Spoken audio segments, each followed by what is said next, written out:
It has been confirmed that Dereck Chisora will rematch Robert Helenius in their next fight in Finland, I believe. The fight is in Robert Helenius' home turf. I've seen it confirmed by the official Twitter account of the Sauerland brothers and numerous other sources. And, you know, it's a relatively good fight. I wanted to see the Chisora-Dillian White rematch, and I guess this fight being announced confirms that that rematch isn't happening, at least not happening next time out.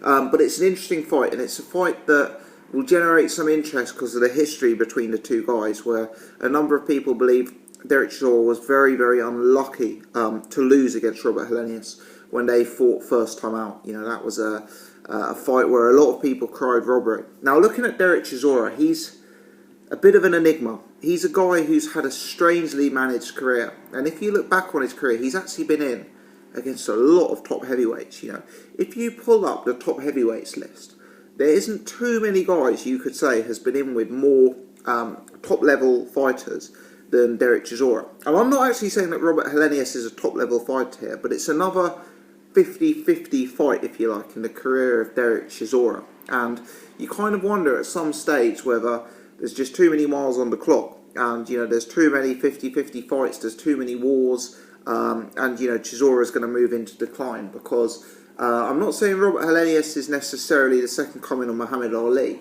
but Chisora is the kind of fighter who gets stuck into brawls. You know, he's not someone with one-punch knockout power.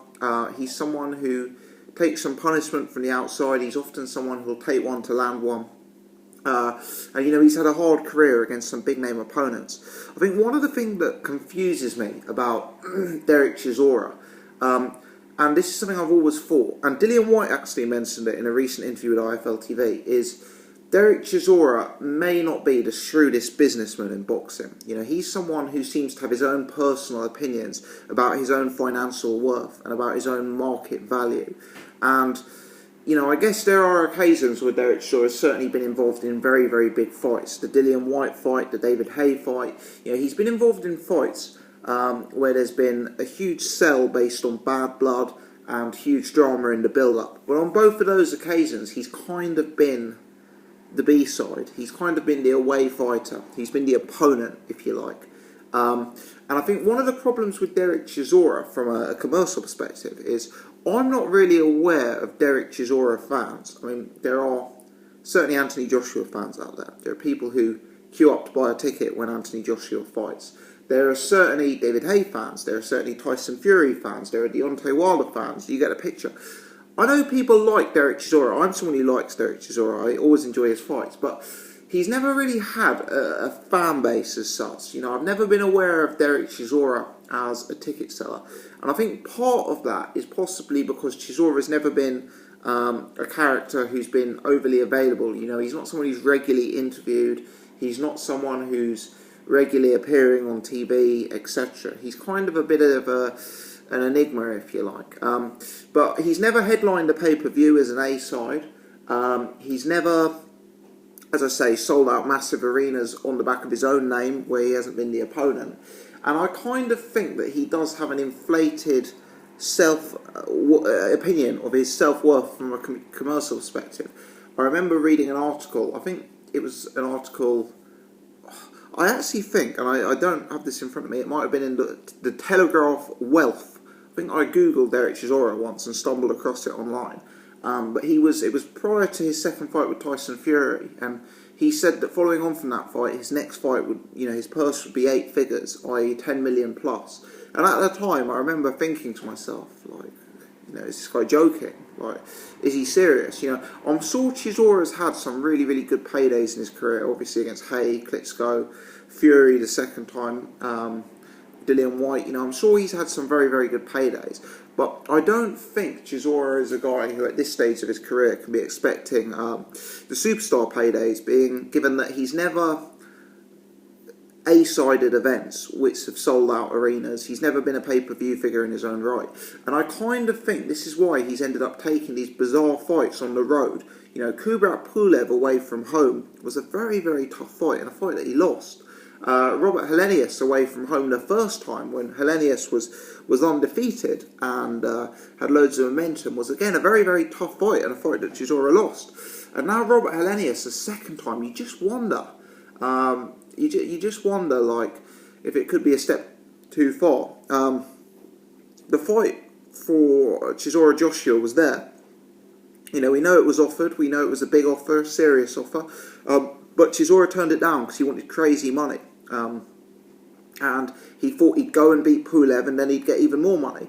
But he lost to Pulev. This time around, we know there was offers made for Chisora White too. You know, that's a big, big fight. That would have been, you know, it may not have been millions, but it would have been a very, very substantial sum of money. And again, Chisora's turned the fight down. Or I don't know whether he's turned it down or White's turned it down, but they haven't made financial terms, they haven't come to an agreement.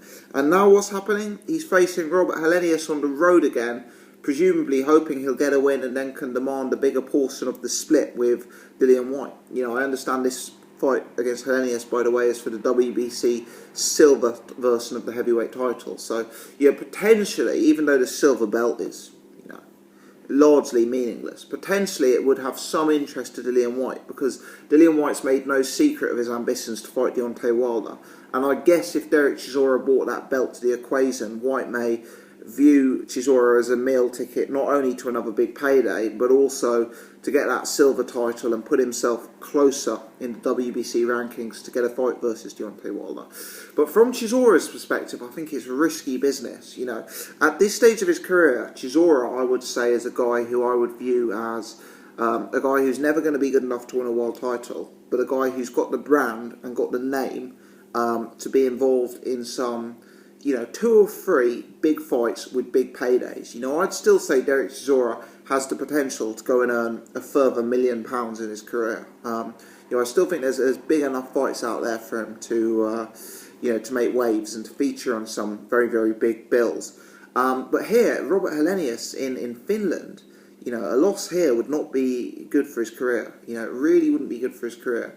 And this is a must-win fight for Robert Helenius, as it is for Dereck Chisora. But Helenius is going to be coming in here fully motivated, and obviously he's got experience of being in the ring with Chisora before. And one could certainly say that Chisora may have got worse since that first fight. He's obviously a much more experienced individual, you know, but he's a guy who's taken a lot of knocks. He's been knocked out heavily by David Haye.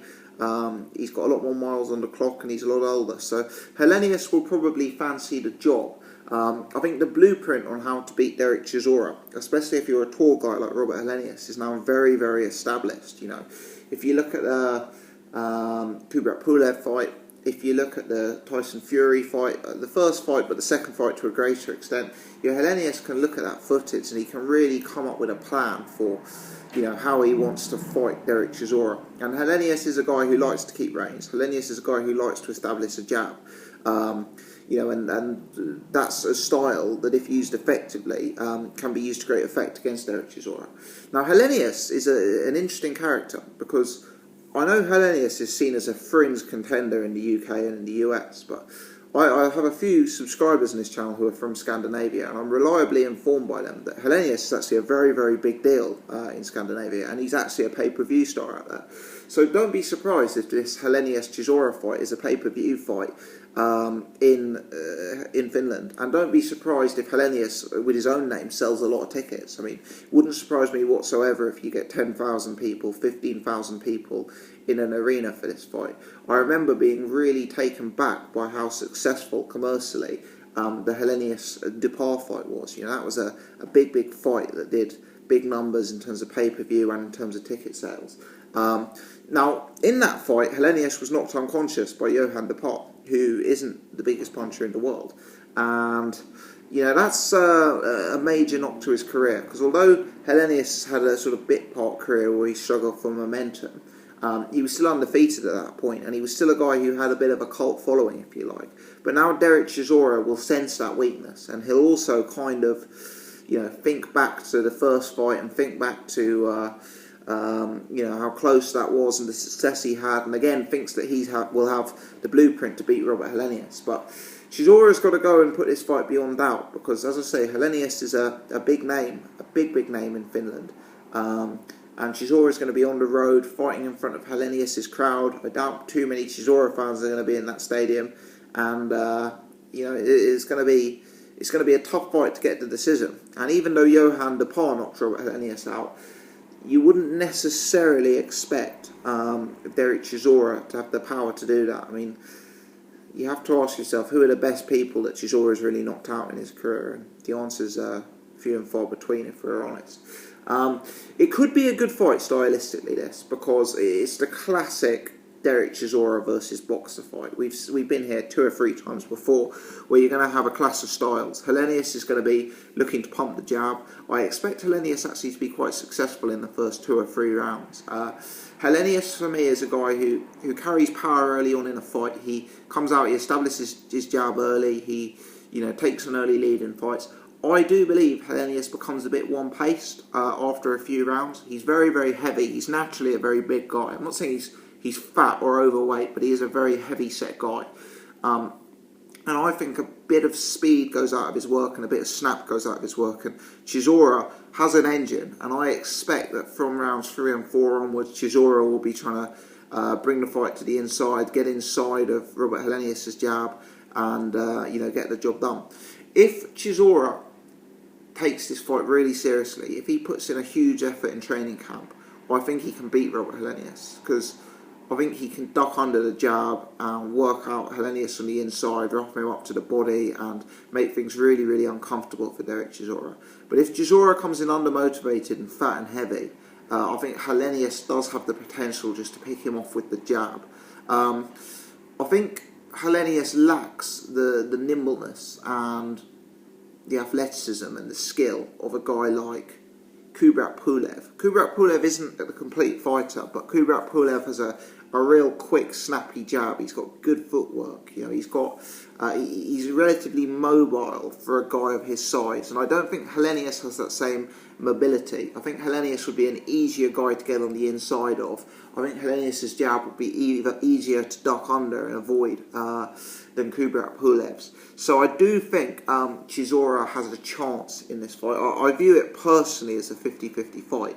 But if Chisora turned up to the weigh-in looking lean, looking like he'd taken it seriously, looking like he was motivated to get the win here and have one last crack at a big name, then I would side with Chisora in this fight. It's a fight where the conditioning of both guys will be key to me actually picking a winner here. But it's an interesting fight. I'm sure there's going to be bad blood in the weigh-in. I'm sure Chisora is going to be up to his usual antics, which will be fun. And if Chisora is successful, then potentially he will put himself in a position to demand a higher proportion of the split against Dillian Whyte when those 2 guys next square off, assuming that happens. If he's unsuccessful, however,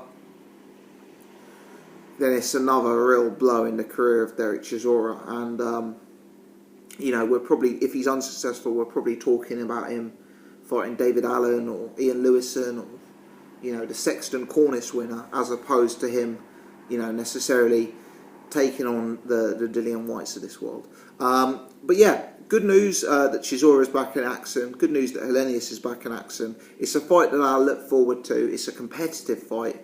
I know a lot of people probably think this is easy work for Dereck Chisora, but I do see it as a 50-50, and I do think that if Chisora turns up out of shape, Helenius' size reigns, and the fact that Helenius will try and utilise the jab and distance is a style that we've seen work against Chisora time and time again. So I do think it's competitive.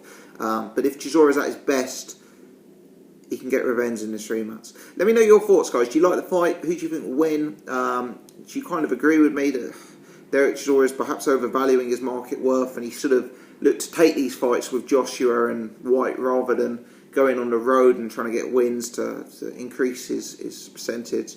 It's obviously a risky tactic if he loses like he did against Pulev, which lost him the Joshua fight. Let me know your thoughts. Do drop me a comment in the section below. If you've enjoyed the video, please hit the thumbs up. And if you're new or you haven't subscribed before, do take the time to press subscribe so you can check out my other stuff. As always, many thanks for watching, guys. Genuinely appreciate you guys taking the time to tune in.